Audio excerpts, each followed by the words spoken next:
Bismillahirrahmanirrahim. Assalamualaikum warahmatullahi wabarakatuh. Waalaikumsalam warahmatullahi wabarakatuh. Siap. Dan saya kedatangan orang-orang hebat, perempuan-perempuan hebat. Bu Siti Zulaikha. Siti Nur Zulaikha. Oh, Siti Nur Zulaikha tepatnya. Tapi jangan keliru loh. Keliru apa? Siti Nur Halisa. Jadi kalau diinisialkan berarti SNZ. Kalau saya itu BIP. Yang satunya Mbak Dewi. Putri. Mbak Putri. Putri Listiandari Rukmiati. Dari mana Mbak? Saya asli dari Solo, Mas. Solo. Institusinya? Kalau saya sih sekarang perempuan merdeka. Jadi ya saya sih lebih banyak aktivitasnya itu kan wirausaha. Wirausaha. Stop, jangan dibahas dulu nanti ya. Jadi wirausaha. Tapi pekerjaan utama ibu rumah tangga. Nah, ini. Jadi saya selalu menemui orang-orang hebat itu selalu mengatakan pekerjaan utamanya ibu rumah tangga. Ini nanti akan juga jadi kunci pembicaraan. Kenapa orang lebih suka mengatakan seperti itu daripada dia, oh saya menjadi manajer, oh saya menjadi pimpinan. Nah, kita coba sekarang kupas bagaimana bersosial kegiatan di luar. Jadi Bu Siti. Kegiatan di luar itu kan banyak sekali ya ragamnya. Sempat berpolitik juga ya. Iya, sempat berpolitik juga. Ini perempuan apa ini? Ya biasa aja lah. Nenek-nenek apa? Guru politik saya. Oh ya. Guru politik saya. Dengan politik apa? Sama. Sama dengan. Jadi kan begini, perempuan itu harus serba bisa ya saya katakan. Apapun harus bisa. Tapi kalau saya tanya dulu, ini saya potong dulu. Kemarin gimana sih? Karena nggak diajak bicara aja. Oh itu banyak yang di mas media maksudnya. Ternyata sudah tahu. Wow, ternyata tahu juga ya. Jadi sebenarnya sih saya nggak masalah itu ya. Iya, bukan masalah itu. Nggak masalah itu. Dia maju dukung itu nggak masalah. Prosesnya itu loh yang prosesnya. Karena kami terkaget-kaget selama ini nggak seperti itu. Nggak ada omongan. Ada prosedur yang harus dilalui. Proses yang tidak demokratis. Nah, ternyata sekarang itu sangat beda sehingga saya ya kaget karena kita belum merasa diajak bicara bla bla bla bla. Yuk ngumpul lah. Padahal organisasi. Nah, ayo ngumpul. Dan saya sebagai ketua pemberdayaan perempuan, ayo ngumpul ibu-ibu. Beri dong penjelasan, penyuluhan, apa sih visi misinya bla bla bla. Itu yang terjadi. Maaf, sehingga kalau saya membuat sedikit heboh ya, nyuwun sewu mohon maaf sekali bukan tujuan kami ke situ tuh enggak. Itu sudah dipikirkan betul itu. Seperti itulah yang terjadi. Itu dinamika ya, namanya itu adalah dinamika dalam politik itu bagi kami biasa. Proses selagi demokrasinya bisa dibicarakan secara demokrasi, ayo kenapa tidak itu kan. Tetapi kalau nyuwun sewu sudah namanya menutup pintu demokrasinya, pintu demokrasi dan memaksakan kehendak, kami perempuan juga berhak berpikir dong. Kami perempuan juga punya pendirian, punya prinsip, punya gagasan, di mana kami juga tidak mau dikambing hitamkan. Ini yang terjadi. Ibu keluar bener? Ya. Nggak nyesel? Enggak, kenapa nyesel? Karena ranah perjuangan perempuan ada di mana-mana. Tanpa embel-embel atau tanpa pakai embel-embel atau tanpa embel-embel, perempuan terus berjuang dimanapun, lewat pintu apapun kami terus berjuang bersama masyarakat dari arus bawah, apapun yang bisa kami lakukan, dengan pertanian, dengan peternakan, dengan para pedagang, siapapun kami bisa bekerja sama.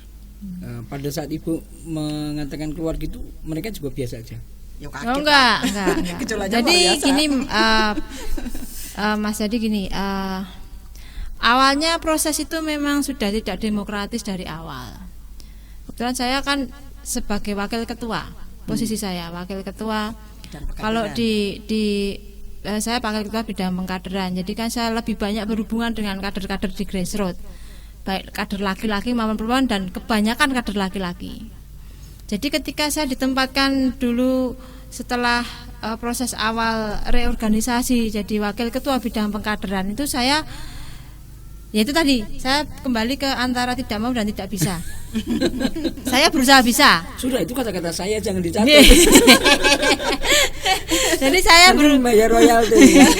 Berusaha bisa itu saya belajar. Belajarnya dengan apa? Justru dengan kader-kader yang di grassroots ini.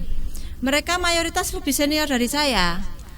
Jadi saya harus belajar bagaimana mengelola, bagaimana bekerja sama dengan mereka, bagaimana menjadi partner yang seimbang buat mereka gitu nggih. Walaupun mereka kebanyakan laki-laki gitu nggih.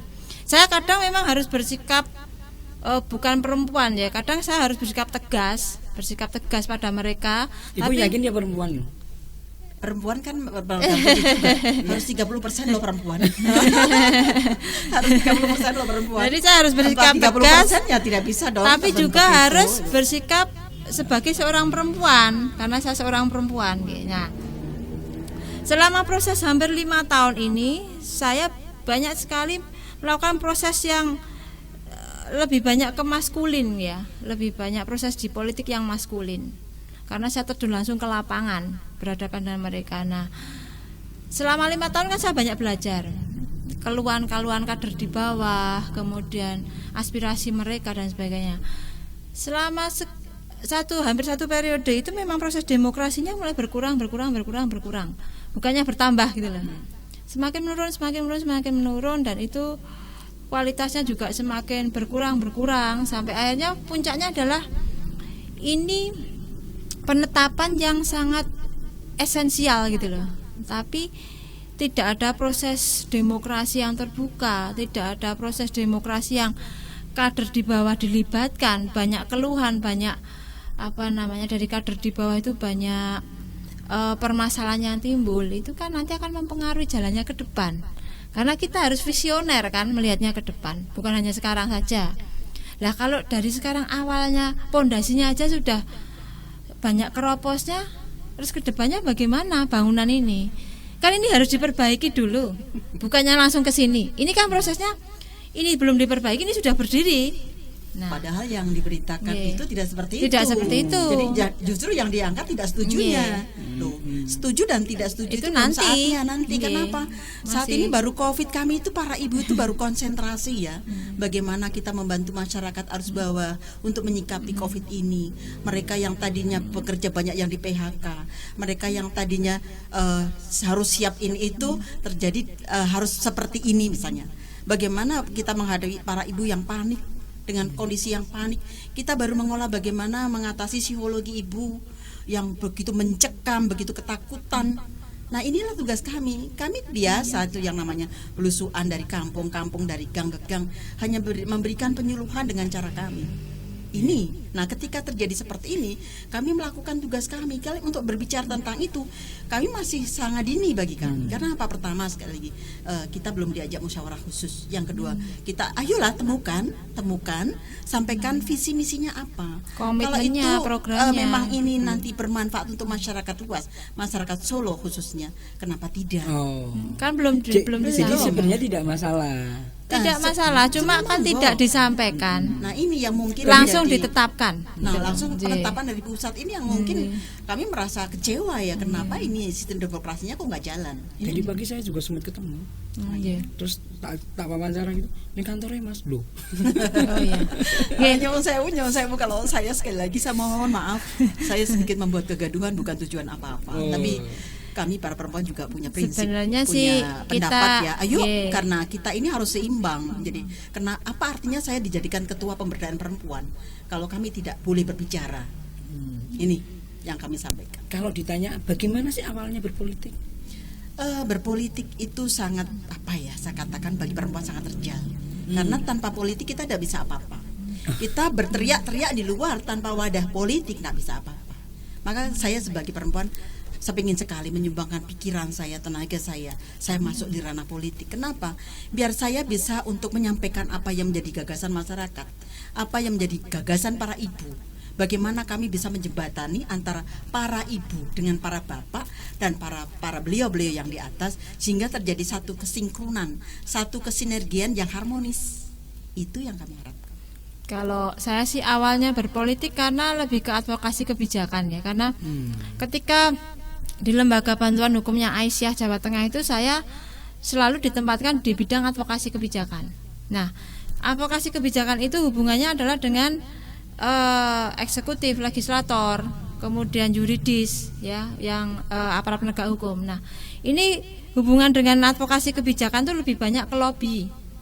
Banyak melobi. Dan itu memang sebenarnya sudah sesuai dengan pendidikan saya di Visipol. Bukannya harusnya hukum. Tidak, Tidak. tidak juga. Pembelaannya Jadi dia itu. begini ya, perempuan itu sekarang harus pinter. Jadi Pokoknya ada kadang-kadang multitasking. itu tidak sesuai dengan ilmu yang ditekuni, tapi harus serba bisa. Ini yang terjadi di lapangan. Jadi kan ilmu politiknya kepake, ilmu sosialnya kepake, dan hukumnya itu belajar dari di lembaga bantuan hukum. Oh, gitu. Nggih. Nah, jadi karena saya dulu banyak ditempatkan di advokasi kebijakan, banyak berhubungan dengan para pejabat itu ya yang berhubungan dengan advokasi kebijakan, perundangan dan sebagainya. Akhirnya saya belajar. Lah kalau perempuan tuh nggak mau berpolitik selamanya, yo istilahnya cuma ini undang-undang affirmative action itu yang 30% harus dipenuhi itu hanya untuk sekedar genep-genep.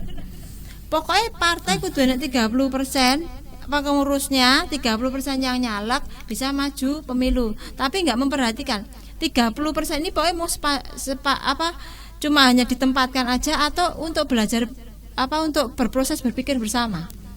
Kalau saya tidak mau hanya sekedar 30% tok ditempatkan. Saya mau kita berproses belajar bersama. Jadi ketika saya memutuskan untuk maju nyalek tahun 2014 saya maju nyalek, terus kemarin 2019 maju nyalek lagi. Saya berpikirnya sudah mulai ini bergening posisi. Jadi kalau sampai last minute misalnya ini organisasi partai saya ini tetap menganggap yang 30% hanya genep-genep tok.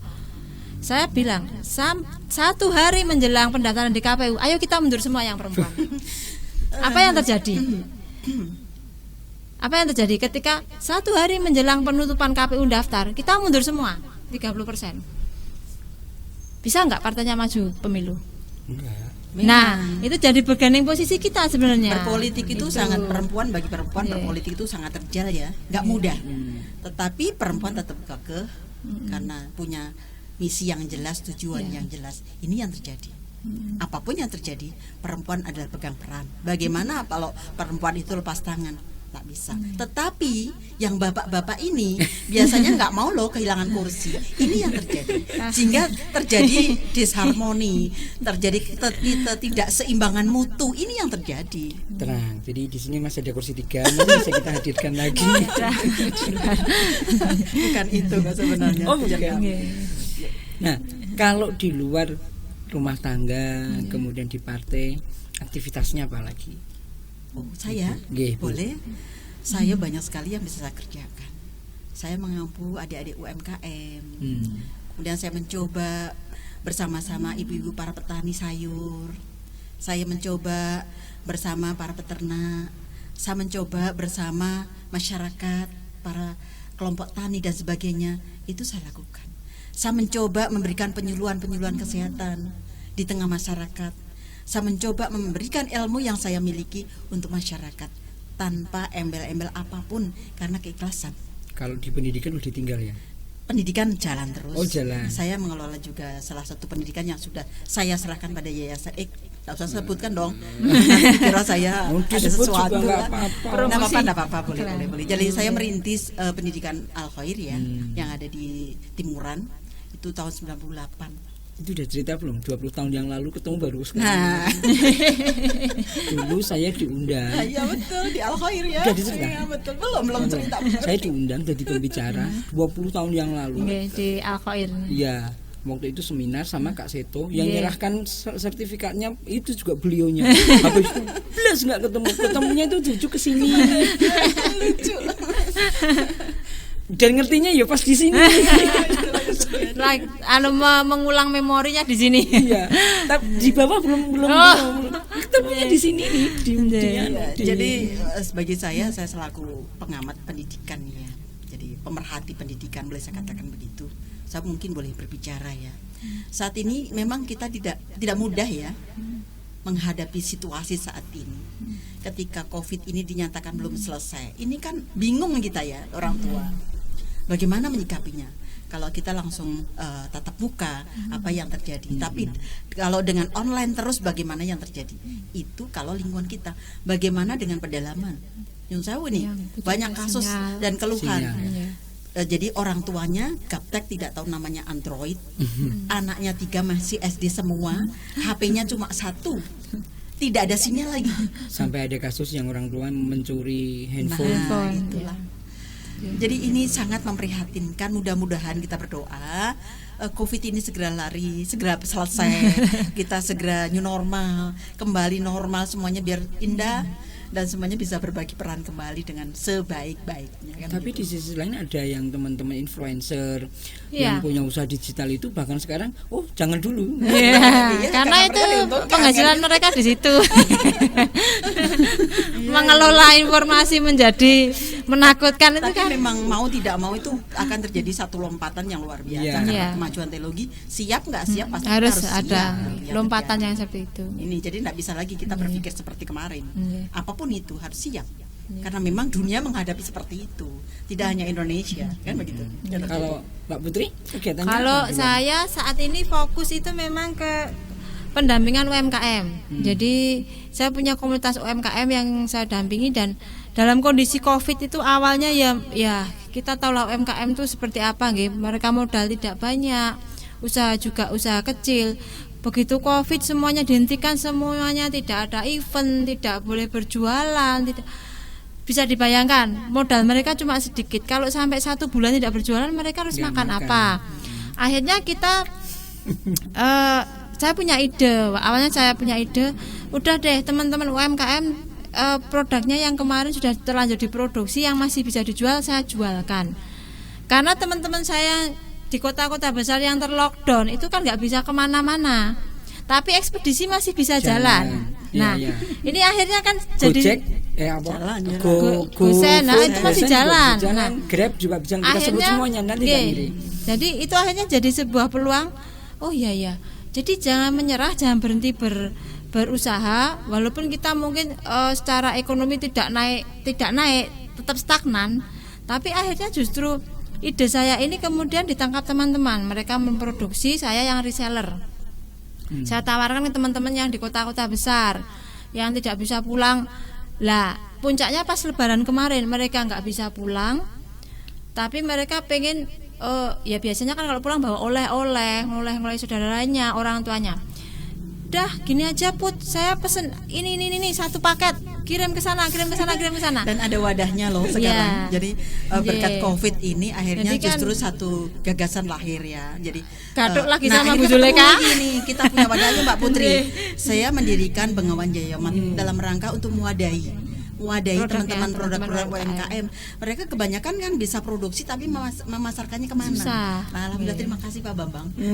Kemarin teman-teman ikut menyemarakkannya pada saat soft launching. Mudah-mudahan lancar semuanya dan mulai banyak pesanan. Tadi alhamdulillah kami mendapatkan pesanan 1000 pack untuk wedang uwoh saya katakan, atau wedang kesehatan ya. Jadi alhamdulillah cepat sekali. Dan kami mencoba untuk mewadahi teman-teman. Jadi dari arus bawah ada yang, Bu saya titip sayuran, Bu saya titip buah, Bu saya produk ini, saling sinergi nggih. Dan Anda itu mulai sangat- bahagia ya, bisanya udah lockdown 3-4 bulan. itu yang terjadi. Maka nah, kalau misalnya ini tidak kita wadahi ya piye yo iki carane piye Mbak Putri. Udah ayo bismillah, saya sama teman-teman kemarin mengampu dan memulai. Mohon doanya. Tapi masalah ini Iya. justru sekarang Jadi mulai ini. naiknya juga pas COVID. Didik ini ya. COVID membawa hikmah. Jadi Ya. saya tidak mengatakan saya bahagia enggak, tapi sebagian teman-teman itu justru banyak omset itu naik pada saat COVID. Ya, jadi bukannya kita memanfaatkan, tapi karena ini kan Ya memang memanfaatkan juga boleh. iya, Memang maksudnya kenyataannya begitu. Kondisi. maksudnya itu Kalau nggak dimanfaatkan justru ini lewat. iya. Begitu jadi kita kelaparan gitu loh. jadi kan artinya gini. Tapi bukan berarti menari di atas penderitaan Iya, orang. bukan. Peluang yang harus kita kelola di saat kesempitan gitu loh. Nah, ini yang Menggunting dalam lipat. ya. Iya. Jadi teman-teman UMKM itu harus terus dimotivasi untuk tetap berkarya ya. Walaupun kalau dulu mereka kan penghasilan dari event tuh banyak. Sekarang nggak ada event, ya udah kita bikin event online sendirilah. Artinya jualan online itu jalan terus. Jangan berhenti. Yang makanan sudah pernah masuk ke GrabFood atau GoFood belum sih? Yang makanan. Ada yang sudah, ada yang belum. Tapi kebanyakan yang belum, yang belum sudah. Banyak yang belum kalau pendampingan saya. Nanti mudah-mudahan habis COVID nanti ada support dari GoFood ya. Kita support nanti kita hadirkan. Mudah-mudahan bisa. Dan Wes. masih banyak yang mau bicara ini. Terus juga monggo. Jadi kalau berbicara COVID sebenarnya kita bisa memberikan motivasi teman-teman itu udah satu kebahagiaan. Contoh ketika saya harus terjun ke wilayah Lawu, Tawangmangu, mereka ya Allah dalam kondisi yang mencekam sepi sekali, tidak ada satupun pintu yang Tapi minggu kemarin sudah rame, macet. sudah. Ke Kemuning mau ke Nah, Tawangmangu macet. Ketika awal COVID yang lain pada manis di rumah, saya enggak. Saya malah justru banyak keluar. Kenapa? Saya berpikir mereka nanti bisa sakit bukan karena penyakitnya, Tapi karena karena stres, psikologis ketakutan ya. psikologis. Jadi Yang sistem kena. imunnya menurun karena psikologisnya tertekan. Ketika Saya juga kami nggak mau. mencoba memberikan penyuluhan personal dengan tata cara yang kita sesuai protokol ya. Yang tadinya mereka takut keluar untuk bertani, kita berikan penyuluhan bla bla bla bla. Akhirnya mereka bertani yang tanam wortel ya tetap tanam wortel, yang tanam sayur-sayuran. Akhirnya itu yang terjadi dan mereka sehat, mereka tetap nyaman, enjoy. Itu yang membuat kami bahagia, kami tidak merasa takut. Mbak Putri tahu kalau banyak lockdown, banyak yang terkena dari mana? Gimana? Banyak yang orang menderita COVID dan sebagainya, tahunya dari mana? Oh, kalau yang menderita COVID kan saya kan nggak ini ya, Mas. Tahunya dari mana? Gimana maksudnya? Tahunya itu semua itu dari mana? Kan dari media-media sosial iya. itu. Kalau nggak ada media kan nggak ada yang nggak ada terkena. ya. Nggak ada. Dari media sosial memang. Nah, justru kita tidak pernah memberitakan kan, ternyata juga nggak ada apa-apa. iya. Ya nyuwun sewu bukan berarti kita kok mengecilkan ya, mengecilkan enggak ya, tetapi kenyataannya ya nyuwun sewu. Selama masa lockdown saya nggak pernah di rumah. Iya saja. Ya Iya. saya tetap aja ketika harus cuci tangan, harus jaga jarak. Yang penting saya protokolernya harus jaga protokol. di- Ya alhamdulillah fine aja. Kalau kita nggak gitu nanti Fine-fine digerutuk aja. nanti kita Iya. sama laskar. Jadi baik-baik saja semuanya. Alhamdulillah. Yang penting menjaga kesehatan, kebersihan itu yang karena saya tiap hari sama suami itu kerjanya keluar. Jadi ya itu ngambil orderan, nganter orderan gitu tiap hari. Dalam kondisi COVID, bagaimana anak-anak ditinggal? Kalau ibu masih ada yang ditinggal nggak di rumah? Nah, Oh nggak ada. Udah pokoknya metu-metu gitu aja. Nah, beliau Mbak Putri. Karena kan anak saya yang besar-besar udah bisa ngomong adik-adiknya. Saya dimong siapa ya? jadi berbagi Jadi peran lah karena nah, masing-masing kembali ke sudah- keluarga ya, kembali ke keluarga. Jadi kalau di keluarga saya itu memang dari awal saya berkeluarga kan tidak pernah ada namanya babysitter, pembantu rumah Nggak tangga, ada. nggak pernah. Dikerjakan sendiri. Dikerjakan sendiri. Jadi karena waktu Jenengan awal tangannya berapa? tangannya dua. Oh, dua. Lah waktu awal menikah kan saya memang masih tinggal dengan suwargi ibu saya nggih. Suwargi ibu saya yang banyak membantu memang waktu awal-awal. Tapi kemudian suwargi ibu ini justru mendidik saya untuk menjadi perempuan mandiri. Artinya gini. Wong aku ndek ben pas ke zaman cilik-cilik ya ora neng pembantu. Padahal saya tahu ibu saya itu dulu kerja di apotek. Gitu. Jadi lah terus gimana waktu itu? Hanya masuk dan ini harus tetap ya, harus pas Iya, gitu ya. Nggak jadi- boleh pulang sebelum jam. Ya, satu itu, yang kedua disiplin nggih. Yang satu disiplin, yang kedua memanajemen waktu. Jadi misalnya saya harus ngantar orderan untuk makan siang. Saya harus ini sekali jalan aja. Misalnya ngantar orderannya satu jalur itu jam sekian sampai jam sekian, nanti pulang ke rumah jam 4 sudah pulang ke rumah. Terus nanti misalnya harus ngantar untuk yang makan malam. Ya itu berarti nanti satu jalur dari habis maghrib sampai jam 8 malam, nanti habis itu pulang ke rumah gitu. Nah kalau yang anak-anak yang besar-besar, anak-anak yang sudah besar-besar ya, yang sudah kuliah sama kelas 3 ini saya ajari untuk manajemen untuk sambil dia melakukan aktivitasnya, dia sambil ngawasi adiknya. Wes kowe ora salah perlu ngajari adikmu apa-apa, mbok awasi wae dia bermain. Kalau dia kira-kira berbahaya, kamu beritahu itu berbahaya, itu sudah bagian dari pendidikan kan, tanpa sadar gitu loh. Itu sudah cukup. Jadi misalnya dia sambil, yang besar kan kuliah di desain komunikasi visual, banyak tugasnya kan online yang harus dia kerjakan. Sambil kadang membuat Di mana kuliah? Di UNS, di Cafe UNS nih. Dengan siapa? Pak Ketiga ya. Bukan S1. Yang satu ya. Yang S1, Oke. nggih. Ada kok banyak dari mahasiswa yang Nggih. itu mengirimkan dia harus membuat naskah kan? Iya. Nah, itu banyak yang dititipkan Nah, kita. untuk kalau anak saya lebih banyak ke desain ininya, desain grafis sama animasi. Tapi mata kuliah yang membuat skrip itu kan memang ada Ya. skrip iklan Mm-mm. ada. Nah, terus ketika dia sedang mendesain, adiknya kan mesti kan main terus agak mengganggu gitu kan. Ya dia kasih ngene wae, adikmu kayak kertas gambar sama pensil gitu kan. Kamu gambar, adikmu biar lihat kamu gambar Iya, apa. pasti niru-niru. Iya, Ya, jadi kita berbicara betul. apa yang disampaikan Mbak Putri ya, itu jadi ingat lah. Dulu bagaimana nenek-nenek kita ya, Iya. putranya kan tidak hanya 1-2, Kearifan ada yang lokal. putranya 10, ada yang putranya Kearifan 11. lokal keluarga besar itu. Dan beliau itu juga tidak ada namanya pembantu, ya beliau sendiri loh yang mengerjakan. Ini Iya, kan iya. luar biasa Bisa ya. Dulu itu belum ada yang namanya listrik, belum ada yang namanya telepon, tapi beliau bisa loh. Iya, saya nggak pernah mikir sampai ke situ. Oh, terpaksa masalahnya. Bukan terpaksa, tapi memang satu kondisi yang Kondisinya memang sudah kayak gitu. iya seperti itu, dan itu sudah memang jadi satu kenyataan. Oh, sudah ada aturannya kok begini manajemen yang Jadi luar biasa manajemen loh, keluarga kita. lah. Kalau Berarti yang enak tuh saya. keluarga. Oh, ngeleh ya wis goreng dadar rampung. Mau awan ya dadar meneh. Mau sore dadar meneh. Sesuk nasi goreng, yang nasi penting, goreng, yang nasi penting, goreng. yang penting Dan di eloknya lagi loh. di mindsetnya dibuat bahwa itu tidak membosankan. Datar. Yang elok lagi nih Pak Bambang, yang elok lagi ya. Jadi gini, orang tua kita dulu itu enggak tahu bagaimana ngajarnya ya. Anak itu begitu santunnya pada orang tua.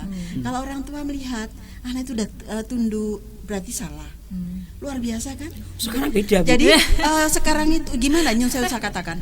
Dulu anak itu luar biasa patuhnya pada orang tua. Kemudian saat sekarang apa yang terjadi? Tetapi tidak semuanya, tidak semuanya. Ada yang tetap itu seperti itu masih ada. Dulu anak-anak juga mesti boso yang bapak ibu kromo iya sekarang. Sekarang kalau misalnya dikasih tahu nggak ngaruh, tetapi dipanggil di apanya dia tangannya dibelang ternyata apa ngomong sama koncone jangan break dulu saya lagi dimarahi sama bapakku. Makanya kembali Tapi ternyata Bu ada cara yang situ. Jadi profesor saya itu caranya nasihatin di WA. Iya, justru itu yang malah lebih efektif. Jadi kembali ke ada pembelajaran budi pekerti ya. Jadi secara langsung atau tidak langsung pembelajaran budi pekerti itu wajib sampai kapanpun. Karena kita adalah orang-orang timur yang syarat dengan suposito, sopan santun itu kan. Jangan sampai kita malah kehilangan jati diri kita. Bahasa daerah sudah hilang, kemudian adab sopan santunnya sudah gak karuan. Nah ini yang terjadi. Apa yang akan terjadi? Walaupun semaju apapun teknologi, tetapi itu tetap harus imbang. Iya. Mbak, selain kemudian bagaimana sekarang peran wanita agar bisa mengisi kemerdekaan ini? Nah, siapa dulu, Mbak Putri dulu? Jadi kalau peran perempuan atau wanita dalam mengisi kemerdekaan itu adalah melakukan tugas-tugas perannya itu sesuai dengan satu minatnya, bakatnya, kemudian peran yang dibebankan kepadanya. Perasaan itu ada di perempuan semua deh. Ya. Terus yang paling kayaknya itu bukan minat, bukan bakat, tapi itu memang kodratnya perempuan seneng kono kuwi ngumpul. Terus yang paling utama itu adalah karena kita zamannya sudah berubah nggih. Walaupun kita sudah merdeka 75 tahun, zaman juga sudah berubah. Nah, perempuan atau wanita itu harus tetap mengikuti perkembangan zaman tanpa mengurangi kodratnya sebagai perempuan, sebagai wanita. Kemudian mengikuti perkembangan zaman itu juga dilandasi dengan keimanan. Itu penting ya. Jadi kalau kita perempuan dan wanita mengikuti perkembangan zaman tapi tidak ada keimanan, ilmunya tinggi, itu seperti sosialita akhirnya. Ya, ilmunya tinggi tapi tidak ada keimanan, itu yang terjadi adalah seperti pohon mawar, bunganya bagus, tapi di dalamnya itu pupuknya tidak imbang. Gitu. Jadi akhirnya kalau malam Senin itu ada ibu sosial itu ngumpul di warung sana. Nah, malam Selasa ibunya tuh kok saya sering ketemu ya sama mereka. Ternyata di jalan. Kalau saya Pak Bambang, simple. Gimana Bu? Perempuan mengisi kemerdekaan kembali pada kodratnya. Hmm. Lakukan apa yang wajib kamu lakukan, itu aja. Lakukan apa yang mesti lakukan, tetapi garis merahnya jangan melakukan yang bukan menjadi hakmu sebagai perempuan. Kalau sekarang sampai wanita, ya kalau sekarang lihat di Instagram itu sampai ada sing yo apa kalau saya boleh wis itu wis telanjang lah wis gitu. Iya. Gimana menurutnya? Ya nyun sewu ya, kalau sudah berbicara saat itu prihatin sekali ya. Kemajuan teknologi membuat kebablasan tadi. Kita apapun yang terjadi perempuan timur loh. Perempuan timur yang punya kelebihan dari yang lain. Aurat wajib ditutup. Kalau tidak ingin mengundang bahaya. Itu kan? Yeah. Tetapi kalau itu sudah diabaikan, ya tunggu apa yang akan terjadi. Bukan berarti pihak laki-laki yang salah loh. Kalau sudah terjadi seperti itu. Berarti orang yang kayak gitu siap diperkosa. Nyun Jauh sewu lebih loh, ya. siap. Jauh lebih siap diperkosa. Kembali pada bahasa. Jadi sekali lagi Sorry. Nyun sewu, kembali loh ya, kembali. Maka nyun sewu, jagalah diri kita, jagalah keluarga kita dengan sebaik-baiknya, semaju-majunya zaman, semaju-majunya teknologi, perempuan harus tetap menjadi perempuan. Bagaimana memanfaatkan teknologi untuk keluarga, untuk pendidikan anak? Kalau menurut saya kita tidak bisa lepas dari namanya teknologi komunikasi saat ini ya. Wong semuanya juga sudah modalnya online, sudah semuanya menggunakan teknologi komunikasi, dan itu memang banyak sekali nilai positifnya karena itu mendekatkan yang jauh. The future. Jadi positif dulu. Ini banyak positifnya. Negatifnya tidak pernah dipandang. Saya juga itu nggak pernah dipandang. Kalau ada ya terus kampanye yang positif terus. Karena untuk yang meninggalkan yang batil kan berarti harus memunculkan yang. Jadi mendekatkan yang jauh, mempermudah untuk komunikasinya, efektivitas juga gitu, efisiensi juga, dan itu akan membuat pekerjaan yang banyak bisa teratasi dengan teknologi itu. Nah, kita perempuan itu harus memanfaatkan itu sebijaksana mungkin. Jadi itu bisa kita gunakan untuk pekerjaan, untuk mendidik anak pun ya itu. Dengan era pandemi ini justru kita bisa lebih belajar lagi. Oh, ternyata dengan teknologi komunikasi anak-anak juga bisa belajar. Kita juga harus ikut belajar perempuan. Jadi jangan mengeluh aja.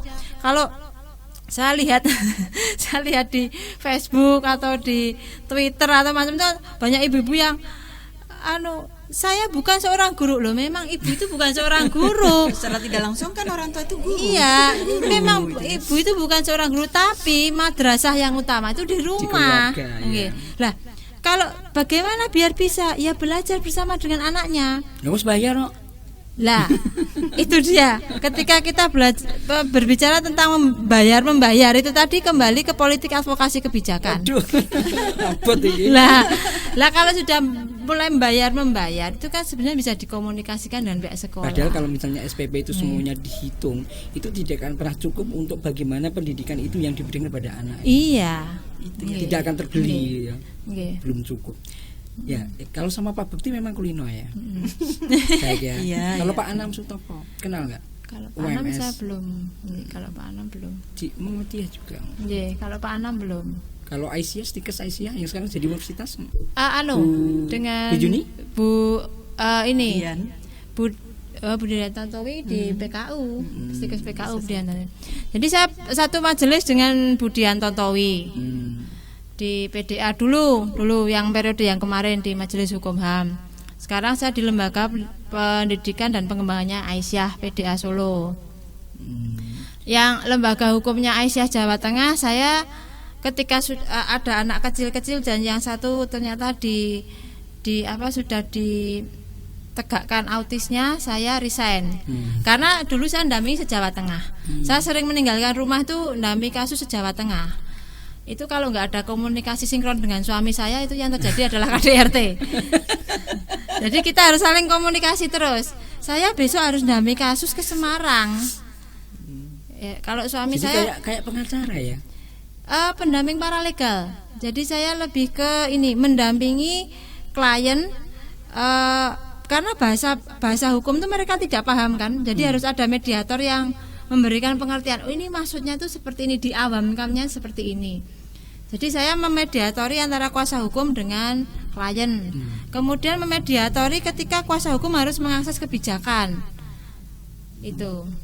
Jadi tugas saya malah lebih banyak selain di pengadilan juga di lembaga-lembaga pemerintah yang menangani hal itu gitu. Pak Bekti kapan-kapan kesini ini. Kalau humasnya PKU Muhammadiyah kenal ya, Mbak Betty? Mbak Betty. Oh ya. Mbak Betty. Bet, nyeluk Bet. Kalau Jadi berbicara itu ya kesimpulan saya bahwa perempuan itu betul-betul harus siap apapun yang terjadi. Dengan kemajuan teknologi apapun yang terjadi harus siap. Tetapi penyeimbang tetap perlu apapun yang terjadi. Apa yang harus dilakukan seorang perempuan sekarang untuk ngerem semuanya? Karena kalau perempuan itu sudah kayak kuda liar, kuda binang atau janda liar. Jadi apapun yang terjadi kita siap, dalam arti tahulah batas-batas mana yang bisa kita lakukan, batas-batas mana yang tidak boleh kita langgar, termasuk kemajuan teknologi terhadap keluarga kita. Dengan adanya kemajuan teknologi nyuwun sewu loh, ini keprihatinan orang tua juga. Baru membuka bla bla bla bla ada wes. Apa yang terjadi? Orang tua terkejut-kejut loh dengan munculnya gambar-gambar yang Pak Di Parno tadi. Ini yang membuat kita prihatin. Maka nyuwun sewu, sebaiknya tetap sebagai orang tua tetap mengambil satu sikap bagaimana menyikapi hal ini. Bagaimana supaya itu tidak nyelonong, kan ada ilmunya, ada caranya. Nah, kembali berarti artinya apa, orang tua harus serba bisa dalam hal ini. Selain pendampingan, kita harus tahu ilmunya.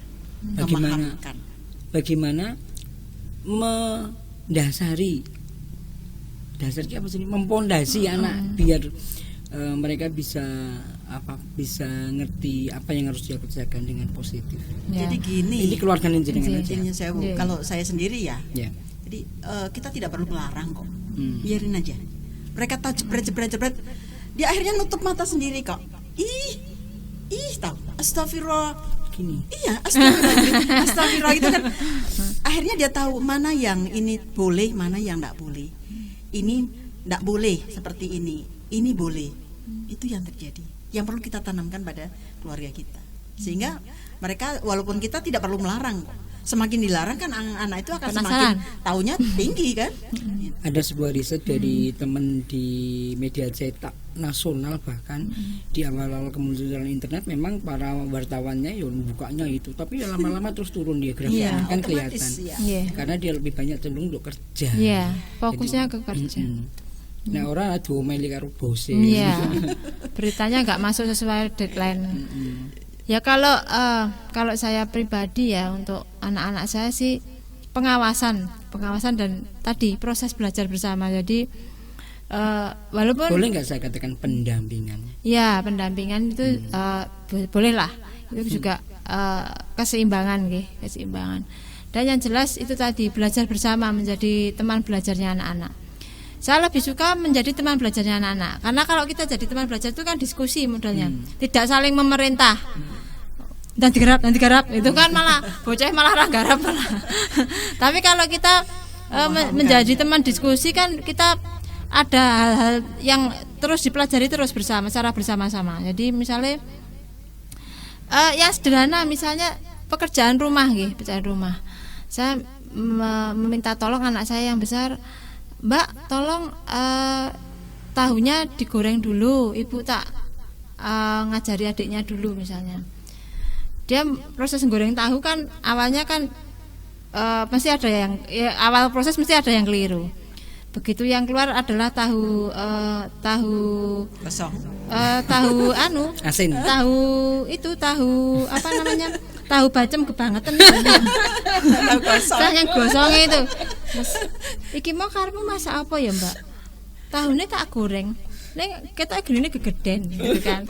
Jadi kan ya saya nggak nyalahkan dia gitu, saya cuma oh ya gini gegeden, sesuk meneh nek gen luweh kuning ditambahi genine dirindikne, saya bilang gitu. Oh ya dah, besoknya lagi sudah mulai agak hitamnya agak mulai berkurang dikit, masih hitam sih tapi berkurang dikit. Besoknya sama saya hitam mana?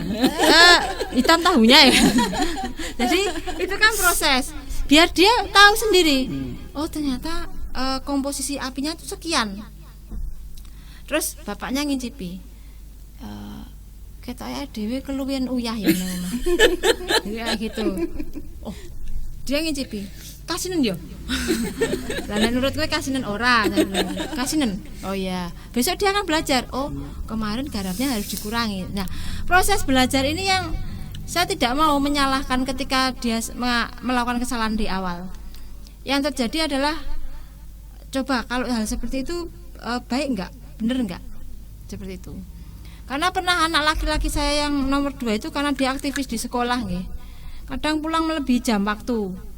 Katanya pulang jam 6, maghrib pulang ke rumah katanya. Ternyata jam 8 malam, jam 9 baru pulang. Kenapa? Masih pakai seragam. Kegiatannya di sekolah. Oh, tapi positif. Nah, positif karena dia ikut OSIS, ikut ROHIS kayak gitu.